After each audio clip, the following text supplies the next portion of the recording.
Shout out to Domas. Man, what a job. To break a record, you know, that's been there since the ABA-NBA merger. What a phenomenal year he's having. Obviously, he should have been an all-star. Obviously, he should be talked about for first, second, third, all-NBA. And he should even be in the MVP discussions with the way that he's playing. This is also his 25th triple-double or something like that? Correct, yes. 25th triple-double.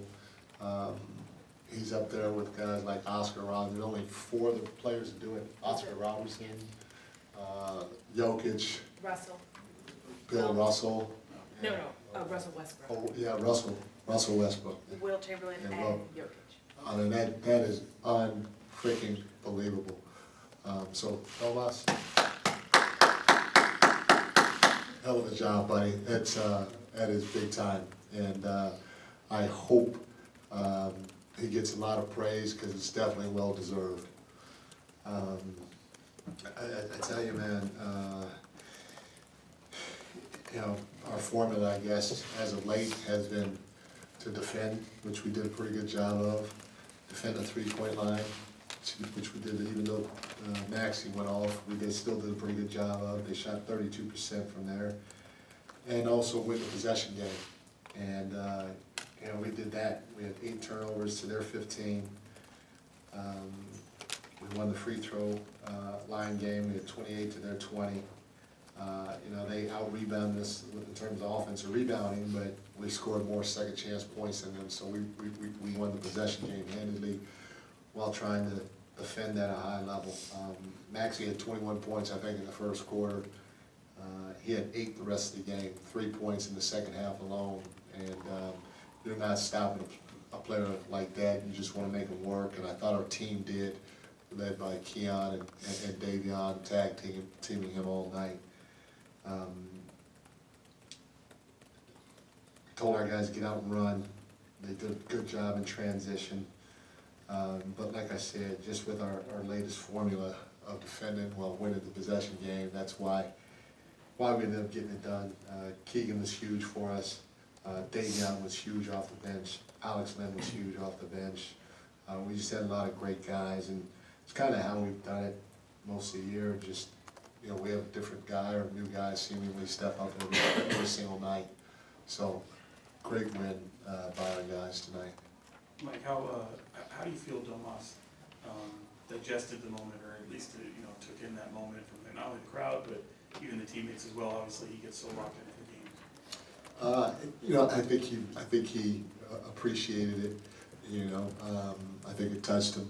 But at the end of the day, he wants to win. He wants to win so bad. He just wanted to get the game going, and he wanted to get this W. And that's what he's about, and that's what makes this even more special because of the human being that he is too. Mike, for the last 8 games, you held your opponent under 100 points. It now seems like the physical style, almost the team is thriving in a little bit. Just have you seen a switch being flipped specifically? It almost looks like, man, you guys are enjoying playing that style right now. Yeah, they do, and they're talking about it a ton. So now I'm not the only one talking about it. They're really talking about it in the locker room, which is good. And you know, I said this analogy before. You know, yeah, we're gonna talk defense, but we know we're a good offensive team, and we're gonna be able to find a way to score points. But at the end of the day, the more that we embrace defending, that's the better chance we're going to have, because now we don't put as much pressure on us to make the wide open shot or to make this play or to make that play. We can play free while knowing that, hey, if we buckle down, we're going to be all right, because we can get 110 easy. We can get 115 or 112 pretty easy with the guys we have, but we can't give that up because we might not always get 122, you know. So it's fun when your team embraces that side of the floor, especially when they're as talented offensively as they are. Mike, the Kings have been in Sacramento for 39 years now, and of that time, only 10 times have they had a over 500 record. You have 2 of those, Rick Adelman has the other 8. Just how crazy is it that you're sort of building something here, and how much do you want to see this thing through? that, first of all, that's crazy. That's a little crazy stat. No disrespect. It's a little crazy stat. Wow, it took me a minute to digest that, but no, at the end of the day, just like everybody in that locker room and everybody in this organization, we want to compete for a championship. And, for us, that's what it's about, and we're fighting our tails off just to do that. And, hitting these other milestones along the way are definitely something that we embrace because it continues to add to the belief that our guys need to have in order to reach those heights. So we don't want to take anything for granted. Nothing is too small, but at the end of the day, we're fighting for a championship just like everybody else. And, we feel like if we play up to our potential, especially like I said on the defense end of the floor, we're going to give ourselves a chance. So, to get records along the way, to hit milestones along the way, yeah, we love it, we applaud it, we embrace it, we accept it. But at the end of the day, I definitely, just like everybody else in that locker room in this organization, want to win a championship for the city. Coach Brown, it seemed like, Davion Mitchell, he has a knack for hitting timely baskets. I mean, he's just right on time in the three or something like that. At some course of the game, when you guys need something. Can you talk a little bit about his play tonight and doing, those type of actions? First of all, he was defensive player of the game. He had a heck of a game defensively for us. But he works so hard on his shot, especially in the summertime, even during the year, that, in the short amount of time that we've been around him, he's gotten a lot better. Not only has he gotten better shooting the ball with his percentage, but also you could see his confidence is going up, and he knows when he's open, he's got to step in and let that thing fly. And you're right, he's hit timely shots for us all year. He hit some big ones tonight when they went on a run, or when they were starting to feel themselves a little bit, and he was left wide open. He didn't hesitate, and that's what we want from all our guys. We don't want them to hesitate. We want them to step in and knock down the shot, or at least shoot it, and he did that. And he was very successful doing it, and we don't want him to stop. Mike, tomorrow, big matchup against the Dallas Mavericks, a back-to-back. I know not trying to get ahead of yourselves with enjoying this win, but when you flush this win, when you start working on one of the teams that you're fighting for a playoff spot? No, we've already been working on it. It starts with our advanced scout, Dan Hartfield. He's saw him probably a couple of times already and sent his report in, and I don't know whose game it is, but the offensive side of the ball and defensive side of the ball have already been taken care of. We'll meet as a staff tomorrow and talk about them and get ready for the game. So the preparation has already started. We all know it's important. It's one of the things I said in the locker room. If we can find a way to get this win, then obviously we'll have the tiebreaker, which is really important. So tomorrow is a big game for us, and I think everybody knows it. Dallas knows it too. It's a big game for them, so it should be fun. Mike, you talked about the guys kind of enjoying like this newfound defensive identity. How much are you personally enjoying it, given that you were the one kind of leading the parade by yourself for a while? And can you get in?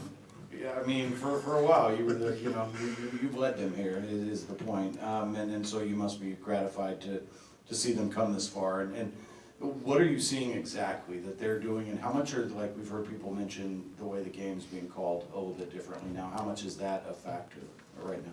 Well, the officials are doing a great job. Prior to the All-Star break, it is tough because I started in the NBA 33, 34 years ago, and it was a grown-up game. You had to take a hit, and sometimes you gave a hit, you had to play through it, you had to figure it out, and that's, to me, what separated guys like myself, ordinary guys, from NBA guys, because I couldn't take those hits. I could try to deliver them, but I couldn't take those hits and stay on balance and still make plays and stuff like that. And there's probably a little too much of that with the grabbing, and that's why part of the reason why the scores were a little lower. Also, part of the reason why the scores were lower, the spacing wasn't the same. The skill set, in my opinion, of the players weren't the same. You had a guy 7 foot, you throw him in throw the ball into the post and you play out of it, so the pace wasn't the same. But now with the skill set where it is right now, and the spacing of the floor, and the movement off the ball and all that stuff, if you touch a guy prior to the All-Star break, he's going to the free throw line. You see guys get 15, 17, 19 free throws from one guy. Sometimes one guy is getting more free throw attempts than their opponent. And so now, you know, they're calling the game, in my opinion, like they should. You know, you just hope at the end of the day that the free throw attempts are fairly even, you know? But you welcome that physicality because now we're gonna see, okay, who's a grown-up and who's not a grown-up out there on the floor, and who can play through it, and not get flustered by the officials, not get flustered by the contact, not get knocked off your spot, or anything like that. Then on the flip side, it gives you more confidence to, okay, we talk about being physical, I'm gonna hit somebody. I'm gonna lead with my chest, but I'm gonna hit them now, because I know that I'm not gonna get a call every single time. And it prepares you, in my opinion, for what the playoffs are gonna be like.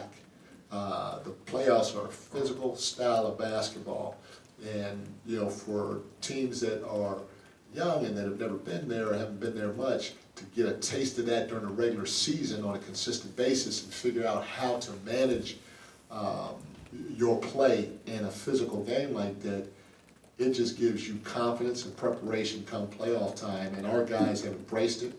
And they're showing it. You know, we say we want to play fast, we want to play physical, we're doing it on both ends of the floor, and we want to play together. And you can see that we're still trying to move and share the basketball. And, you know, I just love the fact that our guys embrace the teaching that we're trying to give them. I talked about, you know, breaking things down more than any other team I've been with. And one of them is, you know, contesting that three-point shot. And you know, our guys made fun of some of the analogies and breakdowns that we did in terms of trying to teach them that, the closeouts and all that other stuff. But, you know, shoot, they are doing it to a T. And when you see the, you know, stuff that you talk about, stuff that you show them, stuff that you teach, translate out on the floor like that, to me, that's extremely gratifying as a coach. Mike, just real quick, what happened on your tech there? Did you lose track of where you were on the floor?